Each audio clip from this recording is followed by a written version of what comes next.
नमस्कार दोस्तों। आज के वीडियो में हम लोग डिस्कस करते हैं हेल्थ इंश्योरेंस के बारे में। एक्चुअली कोविड के बाद हेल्थ इंश्योरेंस के बारे में अवेयरनेस लोगों में बढ़ गया है। मार्केट में बहुत सारे कंपनीज है, तो आपको इंश्योरेंस लेते समय कौन से पॉइंट कंसिडर करना चाहिए, इसके बारे में आज डिस्कस करते हैं। फर्स्ट पॉइंट है कि फ्लोटर प्लान लेना चाहिए कि इंडिविजुअल प्लान लेना चाहिए। फ्लोटर में ऐसा होता है कि सपोज 4 फैमिली मेंबर है, हस्बैंड वाइफ और 2 चिल्ड्रन, तो और 5 लाख का पॉलिसी है, तो 5 लाख सबके लिए कवर होगा। अगर वो ईयर में किसी ने 3 लाख का क्लेम ले लिया, उसके बाद सेम ईयर में कोई और फैमिली मेंबर एडमिट हुआ और उनको 3 लाख का रिक्वायरमेंट है, तो 5 लाख में से आपने 3 लाख तो ऑलरेडी यूज किया है, बचे 2 लाख, तो 1 लाख अपने जेब से डालना पड़ेगा। तो ये फ्लोटर प्लान हुआ। अगर इंडिविजुअल पॉलिसी है तो हर एक के लिए अलग 5-5 लाख अलग रहेगा। तो इसमें मिडवे क्या है, अगर 4 फैमिली मेंबर है, उसमें एक मेंबर ऐसा है जो बार बार बीमार होता है, तो उसके लिए आप अलग से इंडिविजुअल पॉलिसी लो, और बाकी के 3 मेंबर के लिए आप फ्लोटर प्लान में जा सकते हैं। सेकेंड इंपॉर्टेंट पॉइंट है को पेमेंट। आपको ऐसा कोई इंश्योरेंस नहीं लेना चाहिए जिसमें को पेमेंट हो। को पेमेंट मतलब इंश्योरेंस कंपनी और इंश्योरर दोनों पेमेंट करेगा। अगर उस आपके प्लान में 10% को पेमेंट का क्लॉज है, अगर और 4 लाख का बिल आया, तो 10% आपको जेब से भरना है, कंपनी सिर्फ 90% ही देगा। अगर कोई बड़ा क्लेम आया, 5-10 लाख आया, तो 10% को पेमेंट आपके जेब से 1 लाख जाएगा। तो नो को पेमेंट वाला ही आपको लेना है। अभी आप 1000-2000 बचाने के लिए जाओगे, लेकिन जब क्लेम आएगा तभी आपके जेब से ज्यादा अमाउंट जाएगा। थर्ड इंपॉर्टेंट पॉइंट है room rent limit. For example, आप अगर आपके पॉलिसी में 6000 रुपीज का रूम रेंट लिमिट है और आपको डिलक्स या प्राइवेट रूम में जाना है, अगर उसका रेंट 10,000 है, नॉर्मली सबको क्या लगता है कि चलो ठीक है, ऊपर का 4000 ही मुझे देना है। अगर मैं 4 दिन एडमिट रहा तो 4000 इंटू 4 तो 16,000 होता है। तो लोगों को क्या लगता है, बाकी का तो इंश्योरेंस कंपनी दे देगी, मुझे तो 16,000 ही पे करना है। ऐसा नहीं होता है।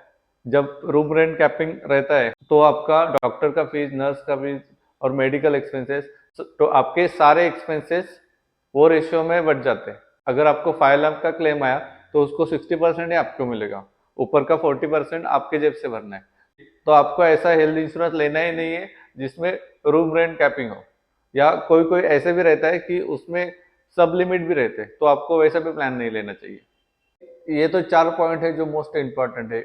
उसके अलावा भी कई पॉइंट रहते हैं, वो आपको इंश्योरेंस पॉलिसी लेते समय ध्यान देना चाहिए। जैसे कि no claim bonus, claim settlement, company का claim settlement ratio, AYUSH treatment जिसको हम लोग आयुर्वेदिक ट्रीटमेंट बोलते हैं, प्री और post hospitalisation, plus ambulance service. अगर एम्बुलेंस सर्विस भी एक इम्पोर्टेंट है, बहुत सारी कंपनीज है एम्बुलेंस के लिए 2000 रुपीज लिमिट, 4000 लिमिट। अगर कोई डिसीज है, जो अभी मुंबई में रहता है कोई पर्सन, उसका मुंबई में ट्रीटमेंट नहीं हो सकता, और अगर उसको दिल्ली जाना है, तो दिल्ली तक एम्बुलेंस का सर्विस या एयर एम्बुलेंस सर्विस, तो 4000 में तो वो सर्विस नहीं आएगा ना। तो एम्बुलेंस का भी कैपिंग वैसा भी नहीं होना चाहिए। Third, consumable. ऐसे कोई रहते, ग्लोव्स हुए, मास्क रहते, या पीपीई किट, जो इंश्योरेंस कंपनी कवर नहीं करती, ऐसे कुछ नॉन पेएबल आइटम रहते हैं, वो भी कवर हुए इंश्योरेंस में तो अच्छा है। तो ये सब पॉइंट्स आपको कंसिडर करना चाहिए इंश्योरेंस पॉलिसी लेते समय। अब ये न्यूज़पेपर का एक आर्टिकल है, उसमें क्लियरली लिखा है cost of treatment is double in 5 years। तो इन जनरल इन्फ्लेशन है वो 6% से इंक्रीज हो रहा है। उसमें ऐसा लिखा है कि मेडिकल इंश्योरेंस, मेडिकल इन्फ्लेशन है जो 14% से इंक्रीज हो रहा है। तो आप सोच सकते हैं कि मेडिकल का कॉस्ट कितना बढ़ रहा है डे बाय डे। उसमें एक टेबल भी है, उसमें 2018 का कॉस्ट और 2022 का कॉस्ट। फर्स्ट कॉलम में उसमें इन्फेक्शन है, पहले 24,000 लगता था ऑन एन एवरेज, अभी 64,000 लग रहा है। उसके बाद अब डाइजेस्टिव डिसीज है, 46 लगता था, अभी 98,000 लग रहा है। फिर एक कैटरेक्ट का है, उसमें 78,000 लगता था, अभी 1.2 लाख। एवरेज निकाले तो कोई भी जब एडमिट होता है तो 1 लाख तो कॉस्ट लगता ही है। तो आप समझ सकते हैं कि हेल्थ इंश्योरेंस का इंपॉर्टेंस कितना है। ये पॉइंट पे एक अच्छा वीडियो है जो हम जब फाइनेंशियल प्लानिंग पे लेक्चर लेते हैं तभी दिखाते हैं। अभी आपको इधर नहीं दिखा सकते, नहीं तो कॉपीराइट आ जाएगा। तो अभी सवाल ये आता है कि आज के टाइम पे हेल्थ इंश्योरेंस कितने का होना चाहिए। तो मेरे हिसाब से अभी जैसे मेडिकल इन्फ्लेशन बढ़ रहा है, तो एटलीस्ट 5 लाख का तो इंश्योरेंस आपका होना चाहिए। उसमें ये भी है कि आपको टैक्स बेनिफिट मिलता है। अगर आप और आपका फैमिली है तो under section 80D of income tax आप 25,000 तक का डिडक्शन ले सकते हैं। अगर आप अपने सीनियर सिटीजन पेरेंट्स का मेडिक्लेम पे कर रहे हैं तो आपको 50,000 तक का डिडक्शन मिल सकता है। तो टोटल आप 75,000 का डिडक्शन ले सकते हैं। आप जब भी यंग एज में आपको मेडिक्लेम पॉलिसी लेना चाहिए। बहुत सारे लोग ऐसा सोचते हैं यार मैं तो यंग हूँ, मुझे क्या होता है, बट ऐसा नहीं। दिवाली के टाइम पे मैं खुद डेंगू की वजह से एडमिट था, तभी मुझे 90,000 का बिल आया था। मेडिक्लेम होने की वजह से मुझे 1 रुपया भी पे करने का जरूरत नहीं पड़ा। तो यंग एज में मेडिक्लेम पॉलिसी लेने का फायदा ये है, जो वेटिंग पीरियड है वो जल्द से जल्द खत्म होता है और आपका प्रीमियम बहुत कम आता है। और आपने देखा कि एक नॉर्मल, आपने वो रिपोर्ट में देखा कि कम से कम 1 लाख तो एवरेज बिल आता ही है। तो आपको हर एक को मेडिक्लेम होना ही चाहिए। और एक बोनस टिप देना चाहूंगा, बहुत सारे लोगों का कंपनी का इंश्योरेंस रहता है, उसमें 90% लोगों को पता भी नहीं रहता कि मेरा सम एश्योर्ड कितना है, उसका एग्जैक्ट टर्म्स एंड कंडीशंस क्या है, मेरे फैमिली मेंबर कितने इंक्लूड है। मोस्ट इम्पोर्टेंट कि अभी जिस तरह से जॉब चेंज कर रहे हैं लोग, जॉब चेंज करने के बाद वो इंश्योरेंस रहेगा कि नहीं रहेगा वो भी नहीं पता। अभी हमारा एक क्लाइंट है, उसका कंपनी का इंश्योरेंस था, उसको भी एग्जैक्ट टर्म्स एंड कंडीशन पता नहीं था। तो उसके मम्मी का एंजियोप्लास्टी का ट्रीटमेंट करना था, तो उसने एक अच्छे हॉस्पिटल में एडमिट किया।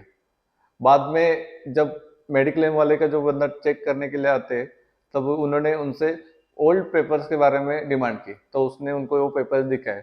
तभी उसमें ऐसा इंक्लूड था कि उसके मम्मी को हार्ट का प्रॉब्लम है, जो कंपनी के हेल्थ के इंश्योरेंस में इंक्लूड नहीं था।